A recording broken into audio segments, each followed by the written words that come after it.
Imagine for a moment that everything you believe is built on half-truths.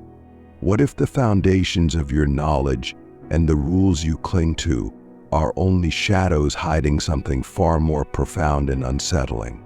Something dark and hidden lies beneath the surface, and today we are about to uncover it. The Book of Lucifer holds immense power, cloaked in secrecy for centuries, hiding truths too dangerous for the average person to comprehend. Are you brave enough to confront the unknown, to question the very fabric of what most people take for granted? Join me now as we dive into realms that have been deliberately kept hidden from view. Dolores Cannon, in her groundbreaking work Between Death and Life, peered beyond the veil of our physical existence and unearthed knowledge that shattered the conventional understanding of life and death. Her findings pointed to a universe brimming with hidden facts, waiting for those with enough courage to seek them. But beware, these truths obscured from the masses have been used to manipulate and deceive us for generations. What you see is not all there is. Beneath the surface, there exists a world full of hidden agendas, and many of these concealed truths have been used to keep us in the dark. This isn't just another conversation, it's a dangerous exploration of forbidden knowledge. Think back to the days when Christianity was only beginning to spread, around the 1st century CE. At that time, the Roman Empire was at its peak, and the new religion of Christianity was slowly gaining traction. What started as a minor faith movement soon morphed into one of the most powerful entities in history. But not everyone welcomed its growing influence. From its inception, many questioned the Church's grip on power, its teachings, and even its interpretation of the truth. One of the most controversial accusations against Christianity is that it has always acted as a gatekeeper, controlling what knowledge is deemed acceptable and what is not. The Book of Lucifer directly challenges this authority, suggesting that religious institutions may have been hiding critical information, especially that which empowers individuals to think freely. It raises the provocative idea that Lucifer is not the embodiment of evil, but rather a symbol of enlightenment and the pursuit of forbidden knowledge that organized religion fears. Fast forward to the Middle Ages, roughly between the 5th and 15th centuries, when the Church held unmatched power over society. It wasn't just a religious institution, it was the ultimate authority over societal norms and governance. One of the most notorious examples of this control was the Inquisition, which began in the 12th century.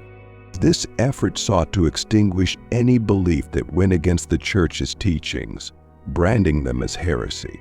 Philosophers, scientists, and free thinkers who dared to question the Church faced persecution, imprisonment, or even death. One infamous case is that of philosopher Giordano Bruno, who was burned at the stake in 1600 for his controversial ideas about the cosmos. In the 19th century, Friedrich Nietzsche made waves with his bold declaration, "God is dead." This wasn't a literal statement, but a metaphorical one to express the decline of traditional religious belief. Nietzsche argued that Christianity weakened individuals by encouraging them to rely on God rather than embrace their own inner strength. He claimed that this stifling of free thought and individual power was detrimental to human progress. Nietzsche's ideas eventually inspired movements like Satanism, which emerged in the 1960s, led by figures like Anton LaVey. In his Satanic Bible, 1969, LaVey promoted the ideas of self-empowerment, indulgence, and rebellion against Christian values. Throughout history, from ancient philosophers to modern thinkers, one theme persists. The Church has long been seen as an institution that seeks to control knowledge and power. Nietzsche's famous proclamation echoes the sentiments found in the Book of Lucifer that individuals can liberate themselves from the constraints of organized religion by embracing skepticism and questioning authority. Now pause and consider the possibility that everything you've been taught, everything you think you know, is merely a drop in an ocean of hidden knowledge.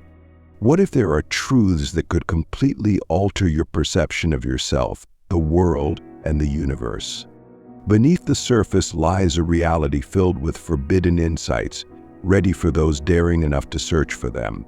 Many philosophical traditions, including the teachings of the Book of Lucifer, center around the quest for forbidden knowledge. In this context, Lucifer is seen not as a force of evil, but as the light bringer, the harbinger of knowledge and enlightenment. The idea that knowledge is a path to freedom is ancient. In various belief systems, enlightenment is considered the ultimate goal. The Book of Lucifer offers a way to break free from the mental shackles imposed by society, religion, and tradition.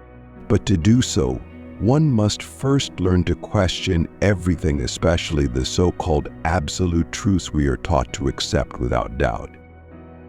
These books make the case that seeking information is a sin because it goes against what organized religions, especially Christianity, teach.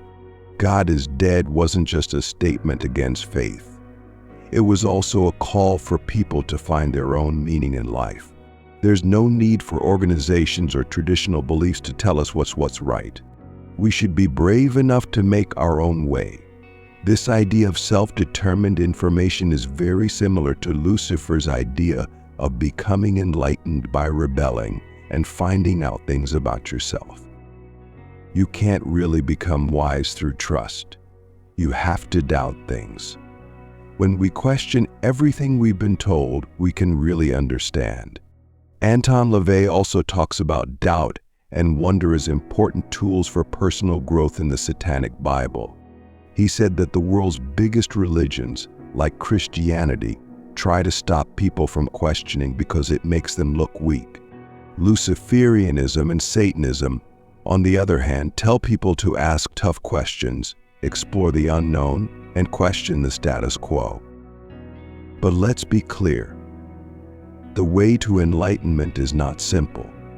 This is more than just reading a book or hearing a new idea. It's about changing the way you see the world.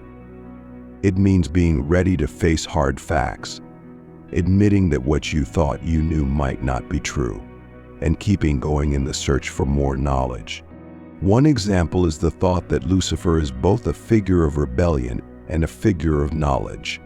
Most people think of him in a very different way, mostly because of hundreds of years of religion teaching that links Lucifer with evil.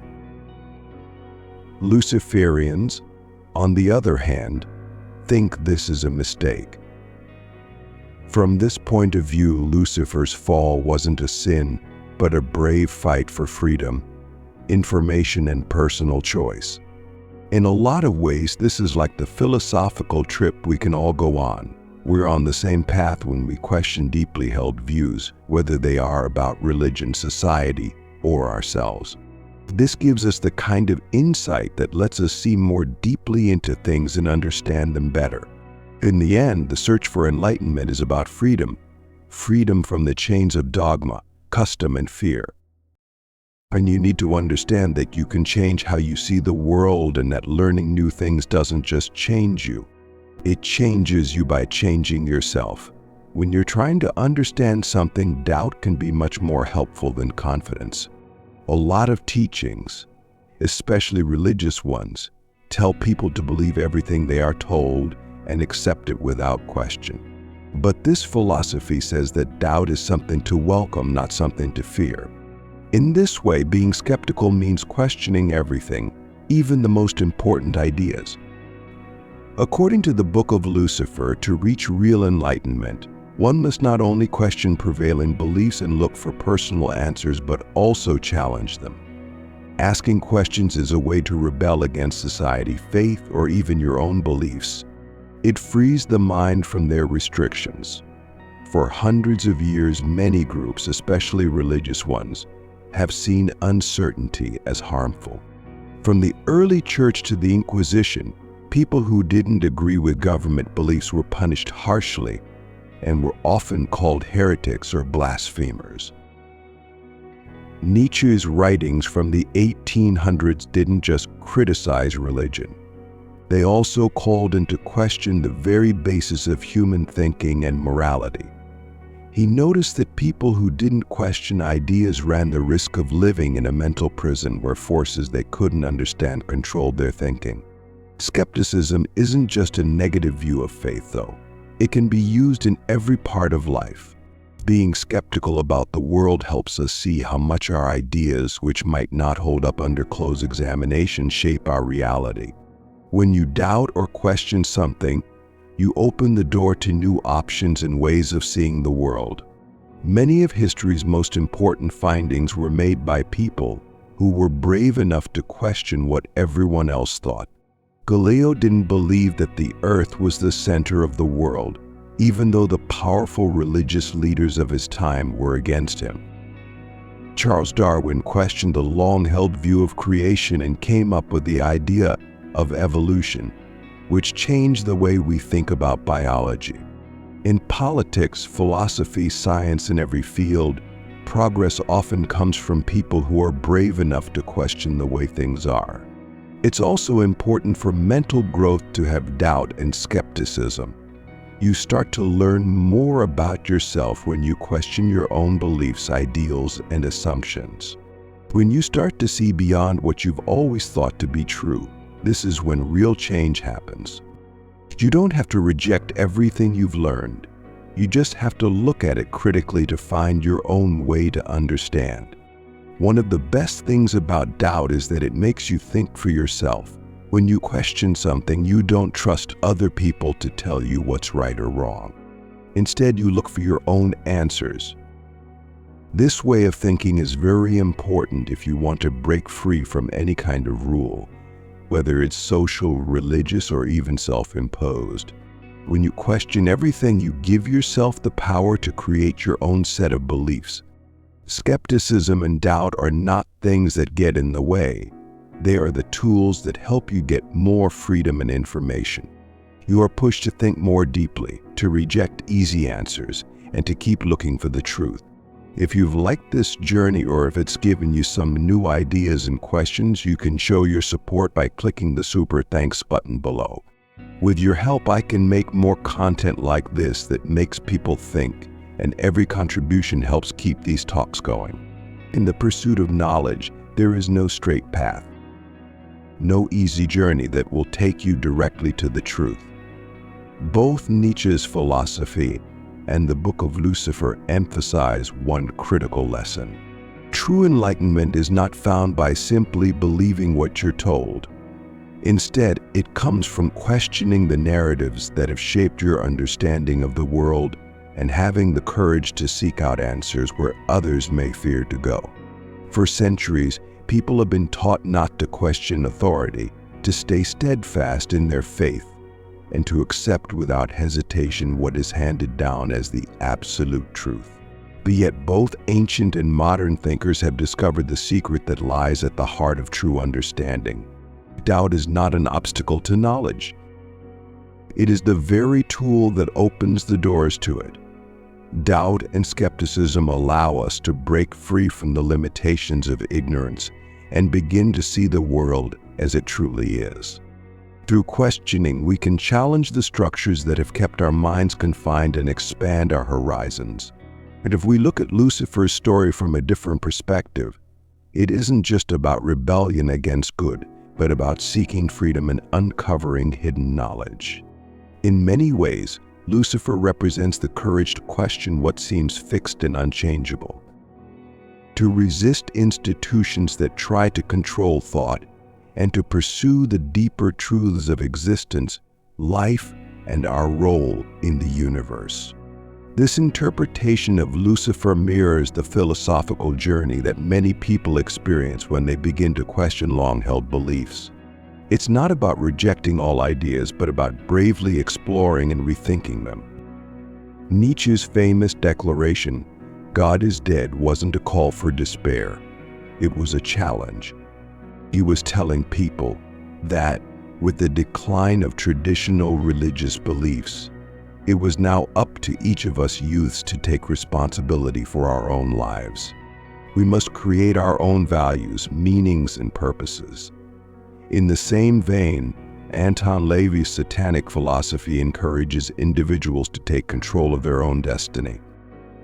Rather than blindly following the crowd, we must use doubt and skepticism to forge our own path.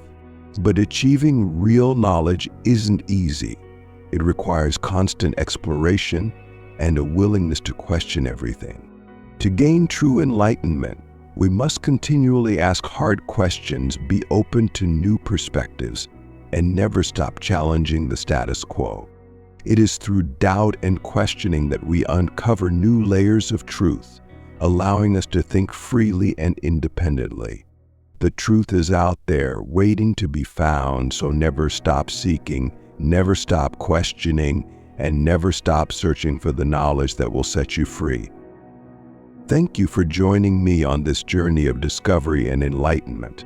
If you enjoyed this video, don't forget to give it a thumbs up, leave a comment with your thoughts, and hit that subscribe button for more content like this.